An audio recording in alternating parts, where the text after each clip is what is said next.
प्रणाम गुरुजी, राधे राधे, आपके शत शत प्रणाम। गुरुजी, मुझे ना सपने में भगवान दिखते हैं और वो बात भी करते हैं।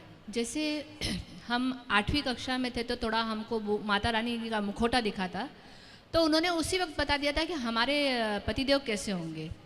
और ना थोड़ा हमारे पिताजी की वजह से हमको डर रहता था कि मतलब परिवार का माहौल थोड़ा ठीक नहीं था माता पिताजी के वहाँ पे। और भगवान तो दिखते ही हैं, साथ ही बातें भी करते हैं। वो जैसे लक्ष्मी माता मूर्ति से निकल आती हैं और पूरा बात करती हैं कि बेटा तू दुखी मत हुआ कर। अभी जो 21 कोस की 21 किलोमीटर की जो परिक्रमा है ना, वहाँ पे हमको कई दिन पहले साईनाथ जी दिखे और वो बोले वहीं हम परिक्रमा दे रहे हैं। वो कृष्ण भगवान दिख रहे हैं पर बदल गए और साईनाथ बन गए। और हमें बोले कि तुम दुखी मत हुआ करो बेटा, तो जब तुम दुखी होती हो ना तो हम सब दुखी होते हैं।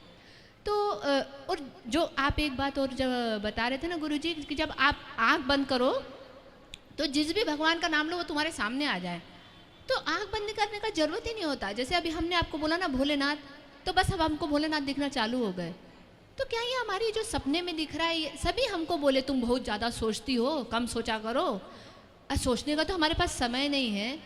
तो ऐसे ही बोलते सब, तुम ना बहुत सोचती हो ना तो तुमको ऐसे ऐसे दिखता है, कम सोचा करो, और तुम एक सब कल्पना करती हो। ये हमारी कल्पना मात्र है क्या गुरुजी?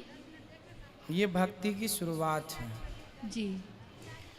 और भगवान का दर्शन प्रत्यक्ष या अप्रत्यक्ष दिख रहे हैं, ये उनकी कृपा है जी। और ये सबको नहीं दिखते। आपको दिख रहे हैं, अच्छा है, और ये कुछ दिन ही दिखते हैं। कई बार जब भक्ति के पथ पर हम चलते हैं ना, तो कई बार तो रोज दिखते हैं, कभी 2-4 दिन बाद दिखते हैं, कभी महीने भर बाद, लेकिन ये कुछ दिन का होता है। तो आप दर्शन का आनंद लीजिए। फिर जब नहीं दिखेगा तब फिर जो दिखा है अभी इसी का फिर तब ध्यान कीजिएगा। ये ईश्वर की ओर से आपको उनकी कृपा है, ये समझो। वैसे तो हमें ये बचपन से दिखता है। एक सवाल और था गुरुजी, अभी हम एक मंदिर गए थे राधा रानी के, तो वहाँ पे ना बैठे रह गए और बहुत रोए कि अब हमें यहाँ से लेके मत जाओ। तो हमें ना मतलब हमारे बड़े भैया जी ने और हमारे पतिदेव जी ने उठाया, मतलब तो हमें वो भी सुध नहीं था कि हमें बाहर लेकर कौन आया। बाहर लाते जैसे ही गेट के बाहर लाए तब हमें थोड़ा आया कि थोड़ा हम गलत कर रहे हैं। वो फिर हमारे भैया जी बोले 3 बच्चे हैं दीप्ति, तुम ऐसे कैसे भाव में चली जाती हो, ऐसा नहीं करना चाहिए। तो ये क्या हो रहा है गुरुजी? मतलब अभी तो बहुत छोटे हैं बच्चे और ऐसे मतलब, तो हम क्या परिवार छोड़ना चाहिए? हम ना जी, छोड़ने की कोई बात ही नहीं है जी। परिवार में रह के जो आपका स्मरण है, जो ध्यान है, अच्छा है जी। आप अपनी गृहस्थी का आनंद लेते हुए, बच्चों को जिम्मेदारी और संस्कार देते हुए जो भगवत चिंतन कर रहे हैं, बहुत अच्छा है, इसे बनाए रखिएगा, यही हमारा धन है। जी जी।